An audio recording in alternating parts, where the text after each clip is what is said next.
কিছু না থাক, অন্তত একটা বড় গাছ থাক।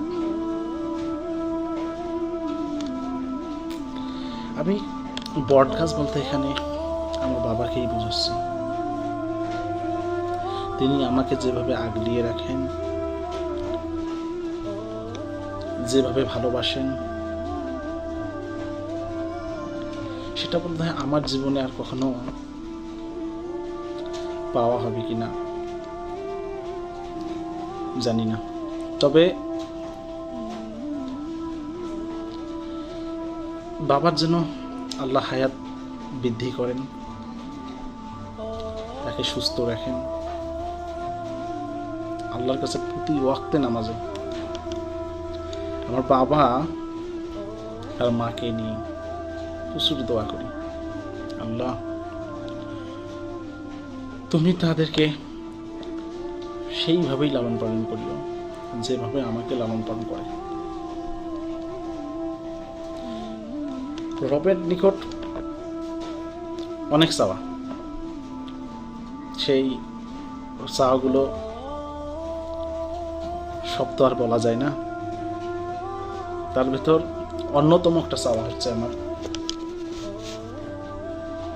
যে আমার আল্লাহ যেন বাবা মাকে সবসময় শান্তিতে রাখেন, ভালো রাখেন। এখনো আমাকে যেভাবে টেক কেয়ার করেন, ৭৪ ঊর্ধ্ব বাবা আমার, সেটা আপনি কল্পনা করতে পারবেন। কিভাবে বুঝাই বাবার ভালোবাসা, বাবাকে কাছে পাওয়া, বাবার প্রতি এক্সপ্রেশন, অনুভূতি, এটা যে কত সুন্দর। তবে মাঝে মাঝে বাবার প্রতি অনেক রাগ করে ফেলি, তিনিও আমার প্রতি রাগ করেন। কিন্তু মজার বিষয় হচ্ছে বাবাও বেশিক্ষণ ধরে রাগ করতে পারেন না, আর আমিও বেশিক্ষণ ধরে বাবার সঙ্গে কথা না বলে থাকতে পারি না। এটা আমার দুর্বলতা নাকি ভালোবাসা বুঝতে অনেক কষ্ট হয়। তবে চেষ্টা করি যতটুকু সম্ভব বাবার সাথে ভালো আচরণ, মার সাথে ভালো আচরণ